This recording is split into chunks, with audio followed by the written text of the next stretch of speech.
वक्त का तमाचा भाग 2 कहानी का आखिरी भाग। फिर अचानक एक दिन नवीन के ऑफिस में कुछ रुपयों का घोटाला हो गया। कंपनी के मैनेजर ने सारा इल्ज़ाम नवीन पर लगा दिया। पुलिस ने उसे गिरफ्तार कर लिया। बड़े मशक्क़त से कुछ दिनों बाद वह जेल से बाहर तो आ गया, लेकिन अब कोर्ट कचहरी के चक्कर लगने लगे थे। उस पर केस कर दिया गया था। ऑफिस का कोई भी एम्प्लॉई उसका साथ देने को तैयार नहीं था। उसके ऊपर केस के चलते कोई भी अच्छी कंपनी उसे काम देने के लिए तैयार नहीं था। नवीन को वक्त का जोरदार तमाचा लगा था। वह काम की तलाश में दर दर भटकने लगा। अब उसकी पत्नी भी इस मुश्किल समय में नौकरी ढूंढने लगी। बहुत धक्के खाई वह नौकरी के लिए, लेकिन सफलता नहीं मिली। फिर मजबूरी में एक कपड़े की दुकान पर जाकर काम करना शुरू किया। किसी तरह दाल रोटी का जुगाड़ तो हो गया था, लेकिन घर के और खर्चे, बच्चों की पढ़ाई में दिक्कत आ रही थी। एक एक दिन घर की स्थिति बद से बदतर होती चली जा रही थी। कर्मा लौटकर वापस आने लगा। इसी बीच उसके बड़े बेटे की तबीयत बहुत ज़्यादा खराब हो गई। बेटे के इलाज के लिए उसे गहने तक बेचने पड़ गए। धीरे धीरे करके उसकी सारी जमा पूंजी समाप्त होती चली गई। नवीन को काम ढूंढते ढूंढते पूरे 1 साल हो चुका था। एक दिन वह एक कंपनी में इंटरव्यू देने गया। जिस पोस्ट के लिए इंटरव्यू देने गया था, वह पोस्ट उसकी प्रोफाइल को एकदम परफेक्ट मैच करता था। बड़ी उम्मीद के साथ कंपनी के अंदर जा रहा था। वह गेट के अंदर जाते समय मन में सोच रहा था कि क्या मुझे यहाँ नौकरी मिल जाएगी। तभी वॉचमैन की आवाज़ कान में पड़ी। वह कहने लगा, सर आप साइड हट जाओ, कंपनी की मालकिन आ रही हैं। कार को अंदर आते देख नवीन एक किनारे हटकर खड़ा हो गया। कार कंपनी के अंदर पहुंची। जब कंपनी की मालकिन कार से उतरी तो उन्हें देखकर नवीन के होश उड़ गए, क्योंकि वह औरत कोई और नहीं बल्कि उसकी माँ शीला चौहान ही थी। सिर्फ 4 साल में उसकी माँ करोड़ों की कंपनी की मालकिन कैसे बन गई? नवीन के लिए हैरान कर देने वाली बात थी। अब तो माँ के सामने जाते हुए भी उसे शर्मिंदगी महसूस हो रही थी। इसीलिए अपनी फाइल से अपना चेहरा छुपा लिया। जब शीला जी कंपनी के भीतर चली गईं, तब उसने वॉचमैन के से कंपनी के मालकिन के बारे में जानकारी ली, तो उसे जो पता चला वह बात हैरान कर देने वाली थी। वॉचमैन से उसे पता चला कि आज के 4 साल पहले उनके पास कुछ नहीं था।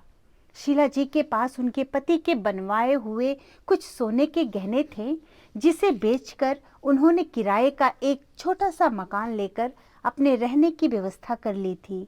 लेकिन अपनी जीविका चलाने के लिए क्या करें, यहीं से उनके जीवन का संघर्ष शुरू हुआ। ज़्यादा पढ़ी लिखी तो नहीं थी और उम्र भी हो चली थी, लेकिन उनके अंदर हुनर की कमी नहीं थी। इसीलिए अपने किराए के मकान में ही सिलाई का काम शुरू कर दी थी। धीरे धीरे उनका काम बढ़ने लगा। 1 साल के अंदर ही उन्होंने कुछ औरतों को भी काम पर रख लिया था। और भगवान भी उसी की मदद करता है जो अपनी मदद खुद करता है।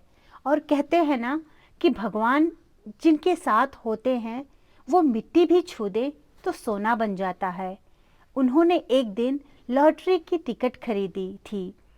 किस्मत ने उनका साथ दिया और उनकी लॉटरी लग गई। लाखों रुपया उनके हाथ में आ गए। किसी की सलाह पर उन्होंने अपने पैसे शेयर मार्केट में लगाई ताकि वह अपने रुपए बढ़ा सकें। 2 साल के बाद ही शेयर मार्केट में उनके रुपए 10 गुना बढ़ गए थे। पैसे बढ़ते ही बड़े बड़े बिजनेसमैन और बैंक इनके आगे पीछे चक्कर लगाने लगे। इसी बीच यह कंपनी बिक रही थी, तो उन्होंने यह कंपनी खरीद ली। धीरे धीरे उनका काम बढ़ने लगा और आज वह करोड़ों की संपत्ति की मालकिन हैं। वॉचमैन ने नवीन को बताया कि शीला जी की कोई औलाद नहीं है।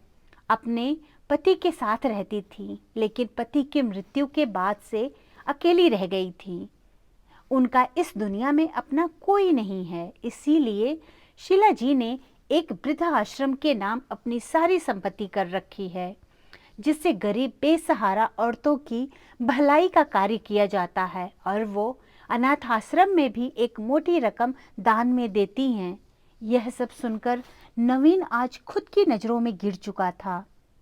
उसकी माँ यहाँ पर लाखों रुपए अनाथ आश्रम में दान दे रही थी और वह खुद अनाथों की तरह जिंदगी व्यतीत कर रहा था।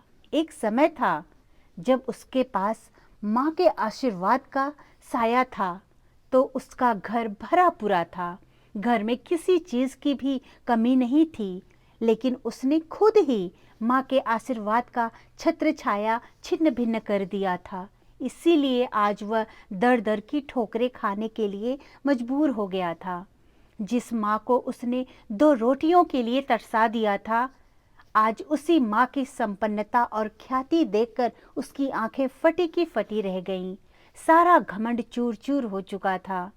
सर झुकाकर अब यहीं से वह वापस लौटने लगा, क्योंकि वह अपनी माँ को अपनी दुर्गति दिखाकर और शर्मिंदा नहीं होना चाहता था। दौलत के अहंकार में आकर जब उसने अपने माँ का दिल दुखाया था, तब कहाँ पता था कि जब वक्त का पहिया कर्म के हिसाब से घूमेगा तो न जाने क्या क्या होगा। अब माँ बाप के साथ किए गए उसे अपने दुर्व्यवहार याद आ रहे थे। वह अपनी करनी का ही फल भुगत रहा था। समझ तो आई, लेकिन तब तक बहुत देर हो चुकी थी। माँ बाप की हमेशा आशीर्वाद और दुआएं लें, उनकी हाय कभी ना लें। धन्यवाद दोस्तों। कहानी अच्छी लगी तो लाइक और